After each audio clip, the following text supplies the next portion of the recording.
Այս անգամ կսկսենք Մեսսի անհավատալի պերֆորմանսից, դրա համար նա գնել է 30,000 եվրո արժողությամբ Դոբերման Պինչեր, որ պաշտպանի իրեն։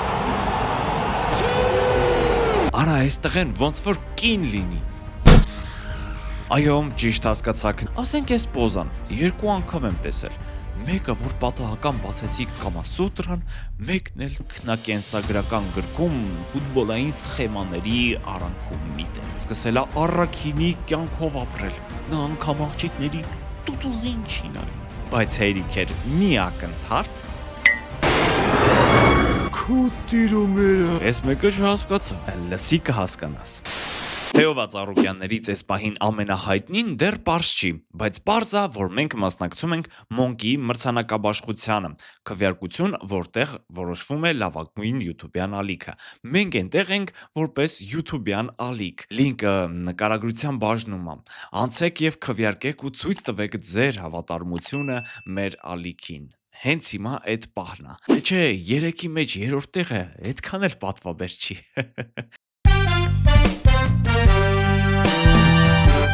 Այս անգամ կսկսենք Մեսսի անհավատալի պերֆորմանսից, որը MLS-ի արևելյան կոնֆերենցիայի լիգայի կիսաեզրափակչում ցակուցերի վարեց Ցինցինատիին։ Նա գլխով գոլ է խփել, պատկերացնում եք, դու Ռոնալդոյի գոլը տեսել ես։ Մի քիչ հետո բոլորս կնայենք։ Իսկ Մեսսին բացի գոլը 2 ասիստ է կատարել, կարճ ասած դաշտում վարում ու ցանում էր։ Ցինցինատիին ցրված, ինչպես Լիվերպուլը, որը բռնաութի մեջ է, շատ տխուր։ Ասում են կլոպը հետ է գալիս։ Ես չգիտեմ թե ով է հետ գալիս, բայց որ ֆուտբոլը, այն ֆուտբոլը, որի համար տասնյակ տարիներ առաջ սկսեցի սիրել, էլ չկա։ Հասկանում եք, ամեն մի թիմ փորձում է այնպես խաղալ, որ չսխալվի, անթերի լինի, բայց այդպես չի լինում։ Գրավչությունը կորում է։ Ռոմանտիկա չկա։ Դուք գրեք ձեր կարծիքը ժամանակակից ֆուտբոլի մասին, իսկ մենք շարժվենք առաջ, որտեղ Ռիո Ֆերդինանդը կարծիք հայտնեց Լիվերպուլի խաղի մասին։ Someone and Liverpool. Բոլորը ծիծաղում են Լիվերի վրա ու դա զարմանալի չի։ Ախր անբացատրելի է, թե ինչ է կատարվում այս թիմի հետ։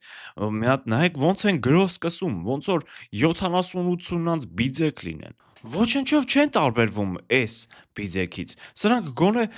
երկրորդ համաշխարհայինին մասնակցած կլինեն։ Առանձին ծաղրի առարկա է դառնում Ալեքսանդր Իսակը, որը անգամ սկսել է ահաբեկվել երկրպագուների կողմից լուրջ ահաբեկչությամբ։ Դրա համար նա գնել է 30,000 եվրո արժողությամբ Դոբերման Պինչեր, որ պաշտպանի իրեն։ Բայց ասենք այդ գումարով կարող էր հանգիստ մի նորմալ ֆիզիկականի մարզիչ վարձեր, որը կպարապեր նրա հետ եւ հալի կբերեր, թե չէ ոնց որ ծծած մոմպաս լինի։ Իսակի հակապատկերն է Արսենալի գաղտնի զենք Էբերեչի Էզեն, որը Արսենալ թե Տոտենհեմ դիլեմայի մեջ ընտրեց Արսենալն ու ոչնչացրեց Տոտենհեմին։ Զիլանցում էր։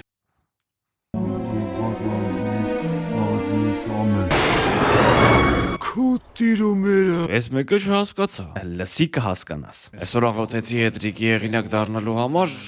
դարձա։ Հետրիկ հյուսիս լոնդոնյան դերբիում, որը Արսենալը հաղթեց 4-1 հաշվով։ Շպորներից միակ գոլը խփեց Ռիշարլիսոնը։ Այս գոլից հետո ասում են բրազիլացին բողոքելա, թե բա իմ գոլը պետքա 4 հաշվեիք։ Խաղը պետք է ավարտվեր ոչ ոքի։ Ավելի շքեղ գոլ է խփել Քրիշտիանո Ռոնալդոն։ Հիշում եք նախորդ թողարկմանը նա Թրամփ հոպարի մոտ էր, իսկ Սքոթ Մակթոմինեյը իր մկրատ գոլից ավելի սիրուն գոլ խփեց։ Իհարկե Պորտուգալացին չէր կարող կուլ տալ դա եւ Թրամփ հոպարի հովանավորությամբ արարեց այս շեդևրը։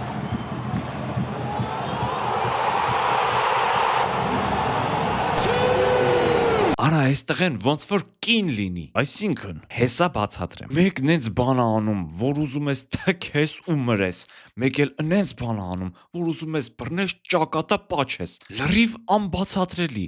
Կանանց նման էլի։ Women. Դժվար է նաև բացատրել Չելսիի առաջատար Քոլ Պալմերի ստացած վնասվածքը, որը ինչքան պուճուր է, մի 1000 անգամ այդքան ավել ցավոտ է։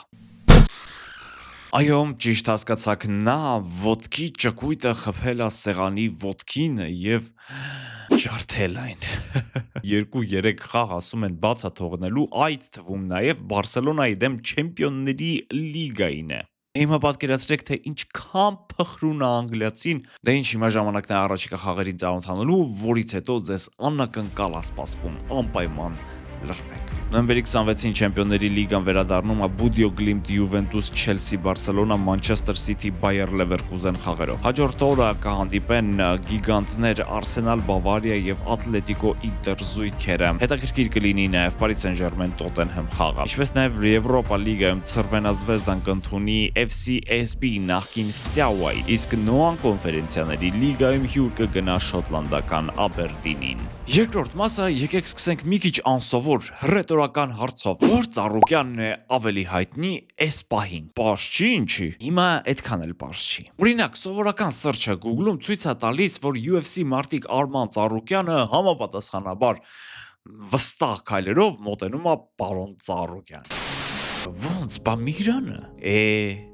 Ամուսնանալուց հետո դրա վրա էլ նայող չկա։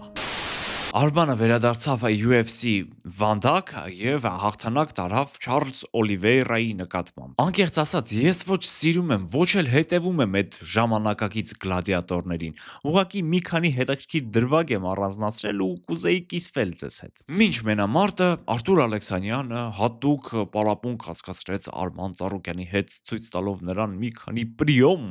բայց անկեղծ ասած դա ընդհանրապես պետք չեկավ, որովհետեւ մենամարտը լրիվ ուրիշ դիրքերով էր գնում։ Ասենք այս պոզան 2 անգամ եմ տեսել։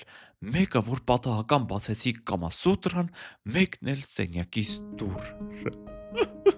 Դե լավ, դե մի լացի, անցել գնացել է։ Լավ, շարժվենք առաջ, մենամարտում դրվագ եղավ, երբ գլադիատորները քարկապ ընկան։ Ուշադիր նայեք, այն պրոֆեսիոնալ քարկապներից է, որ անում են նավաստիները օրինակ։ Իրականում սենց պահերը շատ էին, բայց դե հասկանում ենք, որ այս միջոցով նրանք հանգստանում են, իրար ավելի լավ են ճանաչում, մոտիկից։ Արա, անջատեք տեսախցիկները։ Ես հիմա մենամարտա թե, բայց ինչ հնչեղ վերնագիր կլիներ, չէ՞։ Ծառուկյանը Օլիվեյրային հաղթեց։ Մի խոսքով, ինչ պետքա արեց Արմանը, բայց վերջում չսպանեց։ Մի կայսր չկար, որ ասեր. Մենք ասում ենք բութը վերև, միայն վերև։ Հենց հիմա դիր, հենց հիմա։ Գուցե Ծառուկյանից ոգևորված էր Պեպ Գուարդիոլան Նյուքասլի դեմ խաղում, որովհետև ասում են նա հարվածել է օպերատորին, որ ընդհանրապես մեղք չուներ քաղաքայինների պարտության հարցում։ Ներվերը տեղի է տալիս։ Ներողություն էլ է խնդրել։ Ներողությունը իր հերթին, բայց իսպանացին գժվել էր, քանի որ խաղի ընթացքում իրացված որոշումներից մի քանիսը իր կարծիքով ի վնաս իրենց էին։ Հազար խաղից հետո ես անթերի չեմ դարձել։ Ես մեծ սխալներ եմ գործում։ Բայց թե ինչ էր գոռում օպերատորի ականջին, կիմանանք նրա ինքնակենսագրական գրքում ֆուտբոլային սխեմաների արանքում միտեղ։ Դա ապագայում, իսկ մեր օրերում Սիթին կորցրեց միավորներ, նահանջեց 3-րդ տեղ ու արդեն մի 7 միավոր է հետ մնում Արսենալից։ Իսկ Մադրիդի Ռեալը մնաց առաջին տեղում, չնայած կորցրեց միավորներ, նորեկ Լա լիգային օրեք Էլչեի հետ խաղում։ Այդ համեստ թիմին չկարողացան թեկուզ մրցակցի հարկի տակ հաղթել ու այն պատրանքը, որ Ալոնսոն վերափոխում է ֆուտբոլիստներին, հոդս ցնդեց։ Եվս մի կամակորության աչքի ընկավ Վինիսիուս Ջունիորը։ Ասում են Ալոնսոյի հետ աչքով աչք չունի, անգամ սպառնացել է, որ կգնա թիմից։ Ես զարմանում եմ, էլ ինչ պիտի լինի, որ ֆուտբոլիստը իմանա իր իրական տեղը։ Երկրից մանանատ հապվի, Ռոդրիգոն գոլ խփի, թե Էնդրիկը մի քիչ ուրախ տեսքով լինի։ Հարգելի Վինիսիուս, աշխարհը ոչ քեզնով սկսվել է, ոչ էլ քեզնով ավարտվելու է։ Հազարներով քո պես եկել ու անցել են։ Մի քիչ համես տեղի։ Ասում են նա կարոտում է Անչելոտիին, երբ վազելու կարիք ընդհանրապես չկար։ Մի քիչ համեստությունը չէր խանգարի նաև Բարսային, որը վերջապես վերադարձավ հարազատ ստադիոն ու խաղաց այնտեղ։ Ճիշտ է, այն դեռ կիսակառույց է ու առիթ է տալիս ղժալ Լապորտայի վրա, չնայած ըստ նախագծի ստադիոնը պետք է տանիք ունենա։ Տեսնենք ինչ կլինի։ Լապորտայի աթոռը տակը ճոճվում է։ Հարազատ պատերը օգնեցին կատալոնական թիմին վերջապես 4 պահել դարպասն ու 4 գոլ ուղարկել Ատլետիկ Բիլբաոյի դարպասը։ Այս խաղից հետո հաստատ Դեկուն հոգնած գնացել է տուն, կոշիկները հանել է, Բուխարին վառել է, վիսկին վերցրել է, փռվել է բազմոցին ու ասել. ինչ լավ է Նիկո Վիլյամսին չառան։ Նիկոն ապացուցեց, որ ինքը թիթեռի կյանք ունեցող ֆուտբոլիստ է, ընդ որում գիշերային թիթեռնիկի։ Բարսան, ինչպես ասեցի, վերջապես 4 հանդիպում անցկացրեց։ Հաստատ օգտվել էին հատուկ սենյակից։ Երևի, որովհետև անգամ Յամալը սկսել է առաքինի կյանքով ապրել։ Նա անգամ աղջիկների տուտուզին չի նայում։ Բայց արի ու տես, որ տղուն ուզում են քաշեն սիրային քառանկյունիների մեջ, թե բա Բիլի Այլիշը նամյոկներ է անում Յամալին, ուզում է կպցնի։ Ու գնաց Ռաչը, այնինչ այն ընդամենը հրապարակվել էր երկչուհու Ֆան էջում եւ նկարն էլ ամենայն հավանականությամբ արհեստական բանականությամբ է ստեղծվել։ Տարածելուց առաջ կարելի է ստուգել, մանավանդ այս օրերին, որ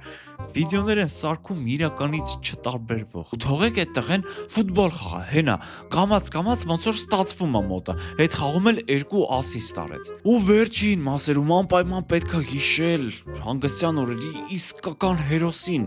Magic Mike-ը հաղթանակ պարգևեց Միլանին Միլանյան դերբիում։ Այո, առանց գոլ խփելու, միայն տեսեք թե ինչ սեյվեր է անում այս ֆուտբոլիստ դարպասապահ Քիփեր Վրոնարը։ Ու որպես բոնուս չեզոքացնում է Չալխանօղլուի պենալտին։ Իսկ Հենոն տանը իր տակ բազմոցին նստած ասում էր. «Արը ես լնեի կխփեի»։ Դե իսկ Միլանյան դերբիի միակ գոլը խփեց Կրիշտիան Պուլիսիկը։ Իսկ ահա գերմանական Բունդեսլիգան նայելուց ինձ մի պահ թվաց, թե Բավարիան մոռացել է ֆուտբոլ խաղալ։ 20-րդ րոպեի դրությամբ Ֆրայբուրգը հաղթում էր 2-0, բայց հերիք էր մի ակնթարթ։